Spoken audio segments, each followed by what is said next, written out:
So this is a segment in which I play a game for under 30 minutes to see what sort of first impression it leaves on me. If it's a good first impression, I might continue to play the game. If it's a poor first impression, I'll probably leave it.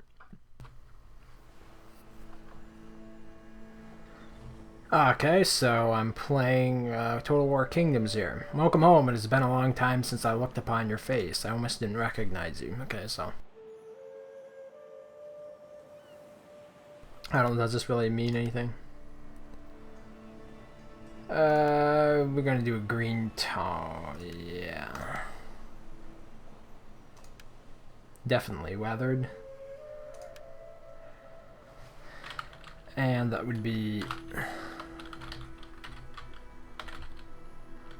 Raising Hell.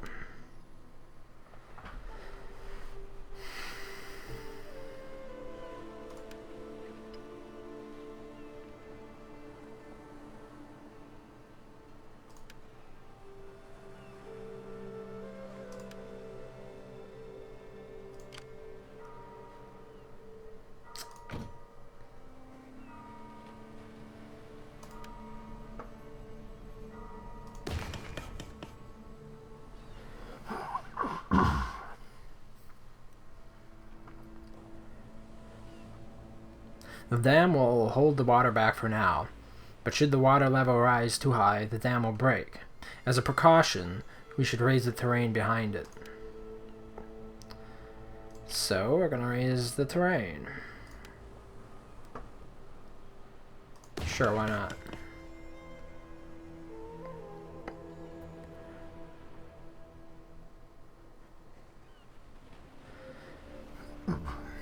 Now that our town is protected from further flooding, it's time to start rebuilding the residences our people lost.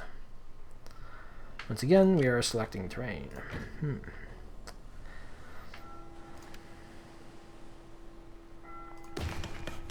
I really do like the stained glass look of the build menu. That is something I haven't seen in many games. Residences will provide us with workers who can be assigned to various jobs within our town. Once assigned, they will work until they retire. It's going to take some time for a worker to settle here. Offering some gold will speed things along.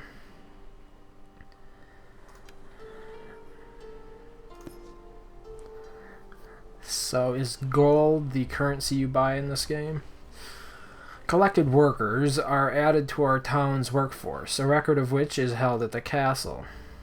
Let's select the castle then. The castle's info panel shows how many unassigned workers there are in our town. In this case, we have what? 10 unassigned workers? Apparently so. You can view detailed information by maximizing the info panel. I guess we can't do that right now.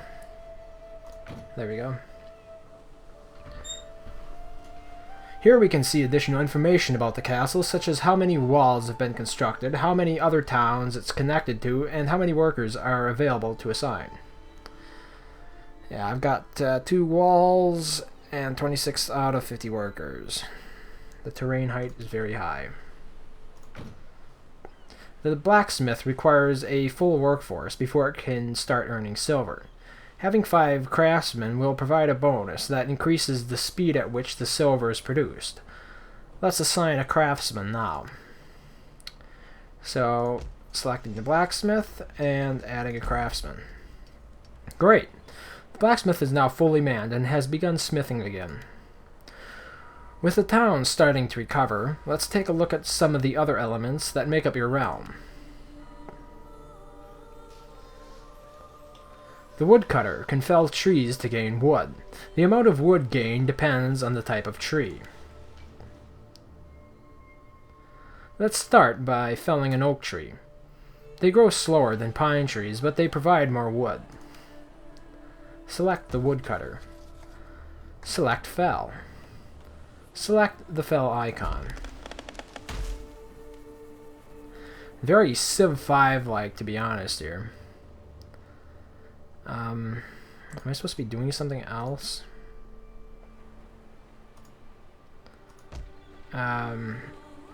Okay. I can select complete. Now let's fell a pine tree. Okay, so you can see the trees have turned into logs. Select the woodcutter. Select fell. Click the fell icon. Select the pine trees. Click complete. Now I don't know why you have to click that twice. You'd think you'd be able to do it once. But okay, whatever. Rather than collecting wood one at a time, let's use mass collection to get them all at once. Sounds good to me. Select and hold the woodcutter. Okay, that works. Mass collection can be used on any collector, such as the woodcutter or farm, and can even be used on the castle. The farm grows wheat, which can be harvested for food. Unfortunately, the river which flowed past the farm has dried up, causing our crops to decay. I really do like the artwork in this game. We can restore the river by lowering the terrain next to the lake. That's very sim-like. Select the terrain. Select the landscape tab. Choose to lower the terrain. This will cost both time and barrels. What are barrels? I don't know what barrels are. But we're lowering the terrain anyway. Wow, that really did a lot, I have to admit. Excellent. The wheat fields have stopped decaying and can be harvested by the farm. The quarry can prospect for stone, silver, coal, and gold deposits, and then mine them for resources. Select the quarry. Select prospect. Select complete. Our prospectors have found a location where they believe a deposit is buried, and have set up a dig site to unearth it. The further the dig site delves, the greater chance of finding a rare deposit. Select the dig site. Select dig. It doesn't take long. We've unearthed a stone deposit, but who knows what we'll find next time. So I take it gets lower as you mine it, essentially. Curses. Bandits have set up camp in our kingdom. We must show them that our lands are not for the taking.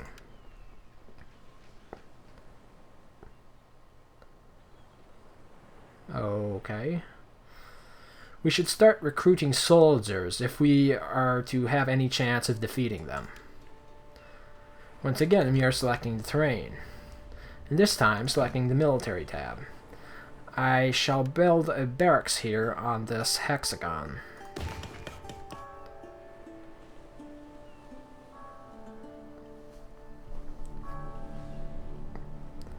Collect the soldier.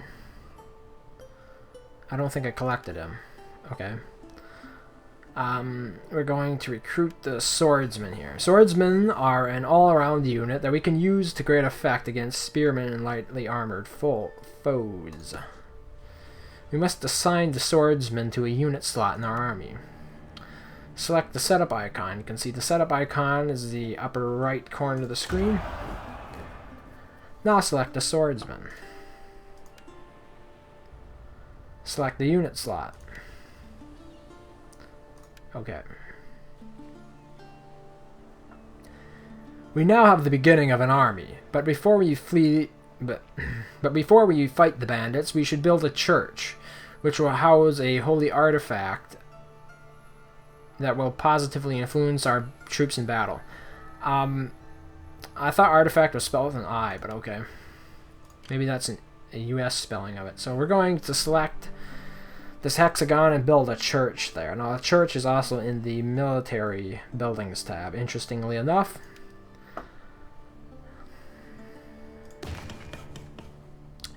So this game is going to also be released on iOS and Android, I believe. So, okay, we're collecting the artifact. So you might notice the interface is somewhat touch-oriented, but it actually came out on the PC first. So the Lance of Longinus. The Lance of Longinus pierced the side of Jesus. I thought his name was something else. Its influence will allow our troops to use take aim. I think there might be some religious people who might take offense. Now that an artifact has been chosen, the order it allows you to use in battle must be assigned. So we're going to assign an artifact order. Here are the available orders, and I'm going to assign it to one of my 3 slots. We are now ready to face the bandits. To reach them, we must repair the road to the river, but these ruins are blocking our way. Select the ruins. Select Clear. Apparently it doesn't cost anything to clear ruins besides clicking on it. Select the Landscape tab. Select Road. Click Confirm. There we go.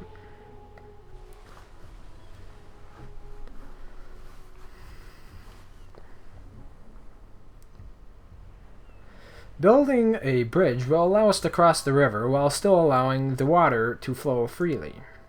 Select the water. Select Bridge. Select either of the direction icons. I am going to select the right direction icon. And our bridge is now building. It's a nice bridge. Now we can fight these bandits and drive them from our land. They have a road leading right up to the camp. Oh, nice. Select the bandit camp. Select battle.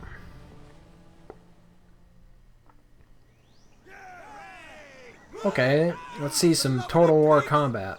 See you in the afterlife. What a bunch of girls. After all, that is a Total War game. Come on then, if you think. The bandits were caught off guard, so we have the upper hand, making this the perfect opportunity for you to learn how to command. At the start of the battle, you should check the composition of the enemy army and the position of their units, then make adjustments to your own army accordingly. These plunderers will decimate our swordsmen unless we act. Let's swap the position of our swordsmen with the levies to the right, who are strong against cavalry. Select our swordsmen. Select Move. Move is on the lower left corner of the game. Select our levies. And as you can see, they're switching areas. Swapping units is a key strategy that allows you to move vulnerable units out of harm's way while utilizing the strength of others. It is time to march on the enemy.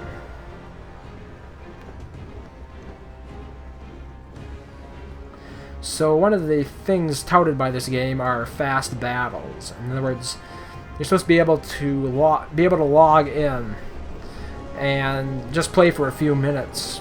It doesn't require hours on end like Dota or anything. By ordering our units to charge at the right time, you can increase the damage they'll do on impact. Select the levies to start their charge. Now select our other levies.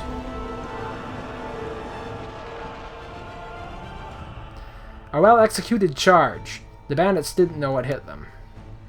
Ranged units, such as these hunters, can be deadly when used effectively.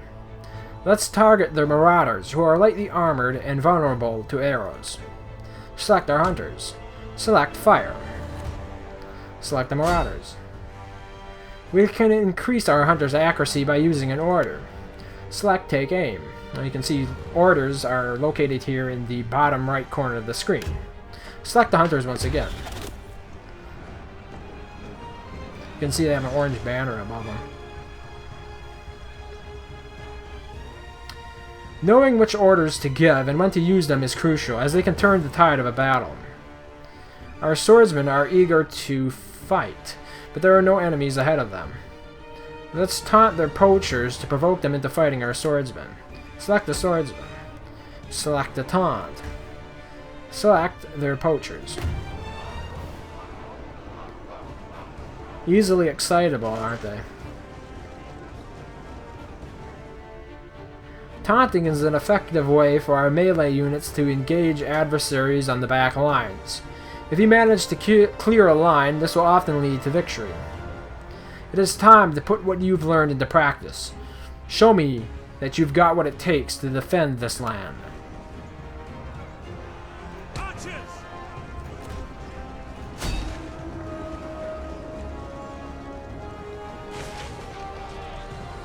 See, now I'm not sure if you can deal friendly damage in this game, because I know in some of the other Total War games you could. And you would want to tell archers to stop firing.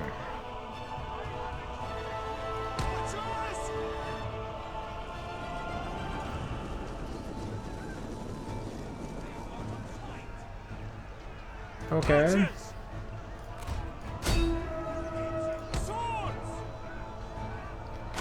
I wish there were tool tips, because I'm not aware of what all these different icons mean yet. And that is something that you would really only experience in a mobile game.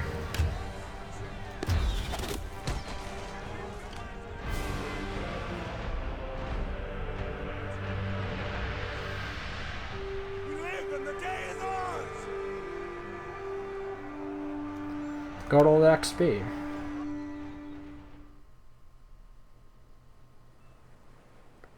Well fought. The bandits have broken the camp and fled. In their haste, they left behind a stockpile of pillaged resources, which I've reclaimed for you. It appears I've leveled up. New feature, missions. Put your army to the test by accepting missions. The harder the mission, the more experience your troops will gain, and the more resources and honor you'll earn. You've increased your Lord level, and now have access to missions. With the amount of conflict in the land, there are always missions to accept. Before you tackle a mission, let's use the experience gained from the last battle to upgrade your unit's abilities and skills. Upgrading your units is vital if you hope to win battles against tougher opponents. Select the setup icon. Select the swordsman. Select upgrade. Select the attack attribute. Select upgrade. Select back. Now, as you can see here, there's a little bit of customization going on with our armies. They're not just basic peons. They can gain abilities and experiences as you fight more with them. I have taught you as best I can, and shall stay a while to act as your advisor, providing benefits such as increased experience gains for your troops. I've taken the liberty of adding some objectives to your quest tracker. I recommend that you accept a mission while your troops are still in high spirits after their victory against the bandits. Okay, see, one thing that I'm really missing is our tooltips. Let's see if we can add tooltips. No, apparently not.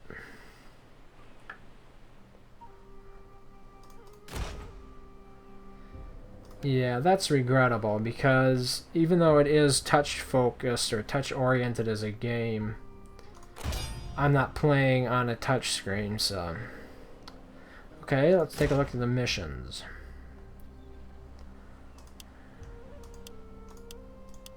Three different difficulties, apparently. Ballistas left abandoned after a battle have been taken by local marauders. This region doesn't need another group of bandits, especially one equipped with siege weapons. I don't know. I think I need more troops.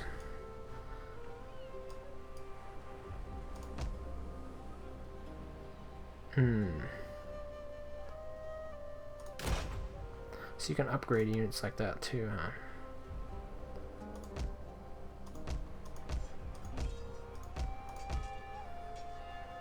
Oh well. I'll figure that out another time.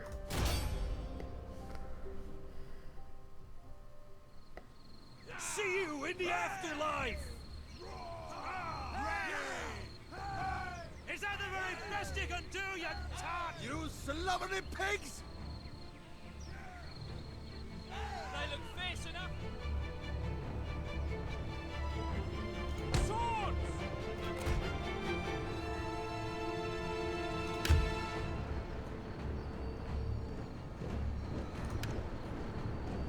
Swords! Spears!